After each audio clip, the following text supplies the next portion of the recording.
খুব ইন্টারেস্টিং না যে দুই তিনটা শব্দের মালিক দুই তিনটা দল হয়ে গেছে বলে আমরা এরকম মনে করতেছি, মানে মুক্তিযুদ্ধের মালিক আওয়ামী লীগ, গণতন্ত্রের মালিক বিএনপি, বা মানে এটা খুবই ইন্টারেস্টিং। আমরা নিশ্চয়ই এগুলি ভবিষ্যতের বিশ্লেষণে সেটা নিশ্চয়ই আরো উঠে আসবে। প্লিজ ভাই, আমি আসতেছি আপনার কাছে। আপনি কি আমাদের কাছে ফাহাম আব্দুল সালামের কাছে একটা চট করে একটা প্রশ্ন, কারণ অনেক দর্শক একসাথে এই প্রশ্ন করতেছেন, সেই জন্য আমি একটু আপনার কাছ থেকে জানতে চাইবো যে আপনি কি মনে করেন জনাব ফাহাম আব্দুল সালাম, জনাব তারেক রহমানের এই মুহূর্তে দেশে ফেরা উচিত, দেশে ফিরে আইনের কাঠামোর মধ্যেই থেকেই তার মামলাগুলি মোকাবেলা করা উচিত, নাকি আপনি মনে করেন যে এখন যে অবস্থা আছে সেই অবস্থায় ঠিক আছে? আমি মনে করি এখন যে অবস্থা আছে ঠিক আছে। এটার কারণ কি আপনি একটু ব্যাখ্যা করবেন? যে কারণটা হচ্ছে গিয়ে দেখেন, আমি জানি না উনি কি মনে করেন, কিন্তু আমি এটা সম্পূর্ণ আমার ব্যক্তিগত ধারণা থেকে বলছি যে বাংলাদেশে এই মুহূর্তের বাংলাদেশের একটা পারসেপশন হচ্ছে গিয়ে যে বিএনপি সবচেয়ে বড় দল। সত্য কি মিথ্যা আমি জানি না, কিন্তু এটা ওয়াইডলি অ্যাকসেপ্টেড। না, ওনার ব্যাপক জনপ্রিয়তা আছে বাংলাদেশের বিএনপির নেতাকর্মীদের মাঝে।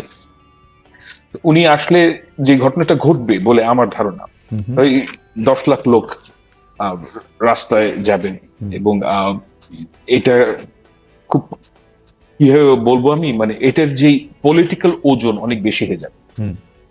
তখন বাংলাদেশের যে সেন্টার অফ পাওয়ার এটা শিফট করবে, এবং বিএনপির অনেক, আমি মনে করি যে দল হিসেবে বিএনপির এতে যে সমস্যাটা হবে যে বাংলাদেশে একটা টাসল তৈরি হবে। এটা বেটার হচ্ছে tussle between government and BNP. Yes, okay okay okay, জি। কারণ হচ্ছে গিয়ে গভর্নমেন্ট মানে আমি শুধু ইউনূস সাহেবের কথা বলছি না, আমি বলছি যে গভর্নমেন্ট একটা বিশাল মেশিনারি। তখন ওইটার মধ্যে তারেক সাহেব আসলে ওনার যে ওজন, পলিটিক্যাল ওয়েট বলছে, সেই কারণে একটা টাসল তৈরি হবে।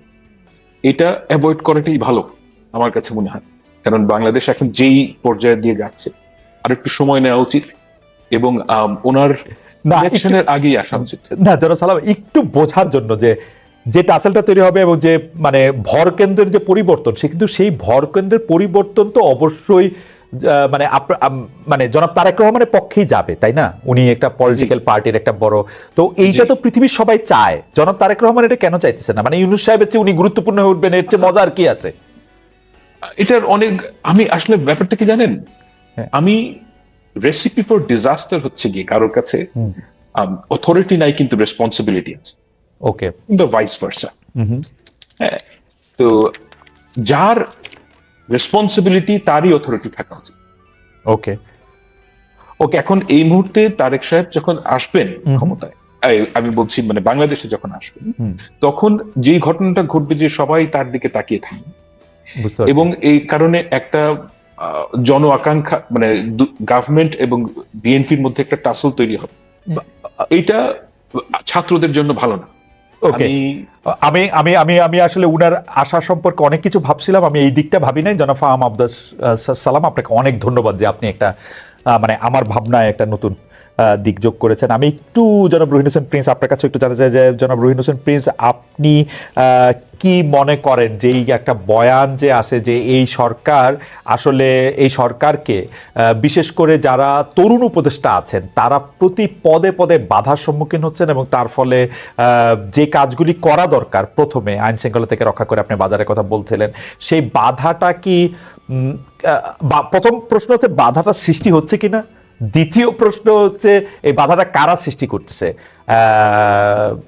আপনি এই সরকারের সাফল্য চান কিনা, বা সিপিবি এই সরকারের সাফল্য চায় কিনা? আচ্ছা, প্রথমে আমি একটু ছোট ছোট করে বলি, আগের প্রশ্নটার 1-2 সেকেন্ডে উত্তর দিয়ে দিই। আগে যেটা আপনি বলেছিলেন, আমার ধারণা যে একটু মনে রাখবেন, অন্যদের থেকে যারা মুক্তিযুদ্ধকে, প্রধানত নিশ্চয়ই শেখ হাসিনা তো মুক্তিযুদ্ধকে ব্যবহার করেছে তার স্বৈরাচারী ক্ষমতা রক্ষার জন্য, সেটা অন্য আলোচনা, কিন্তু যারা মুক্তিযুদ্ধকে পুরো নাকচ করে দিতে চায় এবং যারা বাংলাদেশের বামপন্থার উত্থান চায় না, তারাই কিন্তু বিশেষ করে সিপিবি কে নানা সময় বিতর্কিত করতে চায়, এবং বিভিন্ন জায়গায় তারাই উস্কানি দেয় বলে আমাদের ধারণা। এটা প্রমাণ আমরা দিন দিন পাচ্ছি। গেল 1 নম্বর। এবার আমি আসি, আপনি এখন যেটা বলেছেন, আমি শেষ প্রশ্নের উত্তর দিয়েই প্রথমে যাই।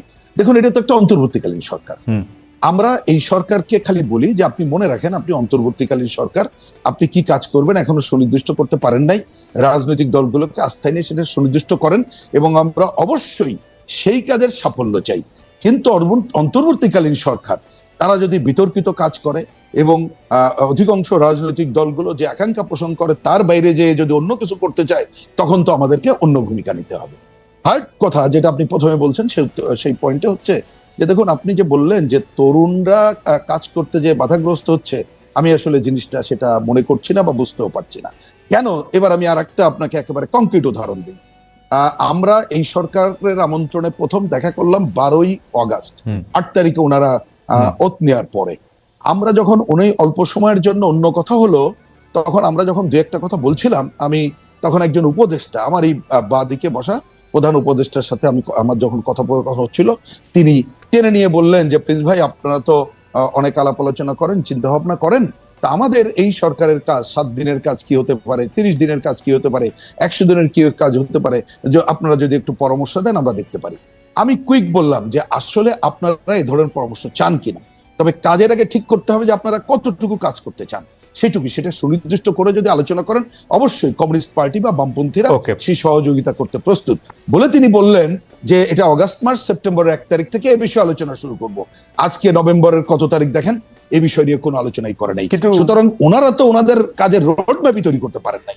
সুতরাং রোডম্যাপ যদি তৈরি করেন এবং রাজনৈতিক দলগুলোর আস্থায় নিয়ে করেন, অবশ্যই সর্বাত্মক সহায়তা আমরা করব এবং আমরা তাদের যে কাজ, যে একটা সুষ্ঠু নির্বাচনের মধ্য দিয়েই তারা ক্ষমতা হস্তান্তর করা এবং কতগুলো সংস্কারের রূপরেখা তৈরি করে দেওয়া ঐক্যমতের ভিত্তিতে, সেই কাজটা করলে আমরা ভাগ তাদেরকে আমরা সমর্থন প্রিন্স ভাই, আমি শুধু আপনাকে প্রশ্নটা করে রাখি, কারণ আমি একটু ফাহামের কাছে যাব, যে আপনারা কি আসলে জানেন জনগণ কি চায় বা কি হওয়া উচিত? আপনারা যে জানেন, আমি আপনার কাছে ক্ষমা চেয়ে বলছি, এই প্রমাণ তো আমি 53 বছরে পাই নাই আসলে। আপনারা যদি জনগণকেই বুঝবেন, তাইলে আর মানে আপনারা জনগণ থেকে এত দূরে কেন? মানে আপনি ষড়যন্ত্রের কথা বলতে পারেন, যারা মুক্তিযুদ্ধকে নাকচ করে দিতে চায়, যারা বামপন্থার উত্থান চায় না, তো তারা কারা? তারা তো আর বাইরের থেকে আসে নাই। প্লিজ ভাই, আমরা আপনার কাছ থেকে শুনবো। আমরা একটু জনাব ফাহাম আব্দুল সালামের কাছে যাই। ফাহাম, বিএনপি নেতারা নির্বাচনমুখী হতে চাচ্ছেন। বারবার আমি বিএনপির কথা বলতেছি কারণ আপনাকে মানে বিষয়টার মধ্যে একটু প্রশ্ন করার জন্য। বিএনপি যেহেতু এখন প্রধান রাজনৈতিক দল, অনেকে আমাকে এই প্রশ্ন করছেন যে বারবার বিএনপির কথা কেন আসছে। সেই জন্য বিএনপির নেতারা নির্বাচনমুখী হতে চাইছেন। তারা নানাভাবে নির্বাচনকালীন একটা সরকার হিসাবেই ভূমিকা রাখতে বলছেন অন্তর্বর্তীকালীন সরকারকে, যে আপনারা নির্বাচনটা করে দেন। তাহলে নির্বাচন কেন্দ্রিক সংস্কারের বাইরে আর বাকি যে রাষ্ট্রের সংস্কারের কথা আমরা ভেবেছি বা বলেছি, তাইলে কি সেগুলি বিএনপি চায় না? আমরা কি বিএনপিকে একটা আওয়ামী লীগের মতো সরকার হিসেবেই পাবো? মানে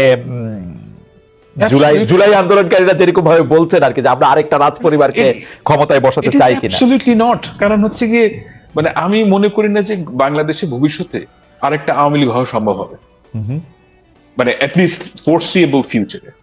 ভবিষ্যৎ মানে আমি 50 বছর সেটা মিন করি। এখানে আপনাকে বুঝতে হবে যে BNP is the biggest part of this as a political party. They are the biggest party of this ছাত্র আন্দোলন। সবচেয়ে বেশি মানুষ মারা গেছে বিএনপি, সবচেয়ে বেশি সময় ধরে, মানে ছাত্র আন্দোলনের কথা যদি বলেন শুধু জুলাই আগস্ট, কিন্তু গত 15 বছর ধরে সবচেয়ে বেশি যারা কষ্ট করেছিল ছাত্র দলের ছেলেরা, যুব দলের ছেলেরা না। এবং সব মানে সেগুলি কি কাউন্টেড হবে ফাহাম? মানে সেগুলি তো প্রত্যেকটাই ব্যর্থতার ইতিহাস। এই অক্টোবরেই তো মানে 2-4টা বোমা সাউন্ড গ্রেনেড ফোটার পরে পুরো এত বড় সমাবেশ বন্ধ করে বিএনপি চলে গেল। বিএনপি তো আসলে কিন্তু ব্যাপারটা হচ্ছে যে এটার মধ্যে তো অবশ্যই ব্যর্থতা আছে, কোনো এটা অস্বীকার করার কোনো উপায় নেই। কিন্তু দ্যাট ডাজন্ট মিন যে পিপলস ম্যান্ডেট এখানে আসছে না। জনসমর্থন বিএনপির ছিল না, বিএনপির হিউজ জনসমর্থন ছিল, এবং সেটা হয়তো নির্বাচন হলে আপনারা বুঝতেও পারবেন। আমি শিওর না, কিন্তু গত 28 অক্টোবর যা আমি দেখেছি, সেটাতে মনে হচ্ছে যে তাদের হিউজ পপুলারিটি আছে। তো কথা হচ্ছে যে তারা তো ফ্যাসিস্ট, তারা আগেও তো কখনো এই রাস্তায় ওঠে নেই, আওয়ামী লীগের রাস্তায়, এবং তারা তো প্রতিবার বলছে যে আমরা তাদের, আপনি যদি 31 দফা দেখেন এবং তারা যেই সংবিধানের যেই পরিবর্তন চান, সেগুলো কিন্তু অ্যাকচুয়ালি খুব ভালো। মানে সারা তো প্রমিস করছে Right, right. যে আমরা এগুলো করবো। রাইট, কিন্তু আমার প্রশ্নটা অন্য জায়গায় ফাহাম, মানে রুবিন বা আমাদের শুনতেছেন, আমার প্রশ্নটা হচ্ছে যে ছাত্র জনতার যে এই মানে যেটাকে বৈষম্য বিরোধী ছাত্র আন্দোলনকে যেটাকে নেতৃত্বের কথা বলা হচ্ছে, প্রফেসর ইউনূস বলেছেন যে ছাত্ররা আমাদেরকে চাকরি দিয়েছে, ওইটা যদি ধরে নিই যে ওদের এই আন্দোলনটার মধ্যে সবচেয়ে বড় দল বিএনপি, আপনি এখন বলছেন, অনেকে বলছেন যে আমাদের সবারই তো অংশগ্রহণ করতেছে, আমরাও দাবি করছি আমাদেরও কিছু কিছু কিছু কিছু জিনিস ছিল, আমরা এটা বলছি এটা বলছি এটা বলছি, Of course. কিন্তু আসলে তো নেতৃত্বটা, বুকের রক্তটা, পুলিশের মুখের ওই কথাটা যে একটা মরে একটাই মরে আর তো কেউ যায় না, এটা তো গত 15 বছরে আমরা না দেখছি সিপিবি থেকে, না দেখছি বিএনপি থেকে, মানে এই ক্রেডিটটা তো ওদেরই দিতে হবে, মানে এটা দিতে হবে না ওদের ক্রেডিট। অফকোর্স ক্রেডিট তো তাকে দেওয়া হচ্ছেই, মানে আমি প্রথম দিন থেকে আমি বলছি যে ক্রেডিট তো তাদেরই সবচেয়ে বেশি, জি, কিন্তু কথা হচ্ছে তাদের ক্রেডিট একক ক্রেডিট। আমি বলছি যে এই আন্দোলনের মধ্যে সাধারণ মানুষের পার্টিসিপেশন ছিল। ঢাকা ইউনিভার্সিটির স্টুডেন্টের তুলনায় তো প্রাইভেট ইউনিভার্সিটির স্টুডেন্টরা বেশি মারা গেছে। প্রাইভেট ইউনিভার্সিটির স্টুডেন্টরাও এখানে ব্যাপকভাবে এই আন্দোলনের শরিক ছিল। জামায়াতে ইসলাম শিবিরের ছেলেমেয়েরা এটার মধ্যে শরিক ছিল। ইটস পুরো দেশের মানুষ যখন একত্র হয়েছে তখনই এই আন্দোলনটা তার যে অভিষ্টে অ্যাবসলিউটলি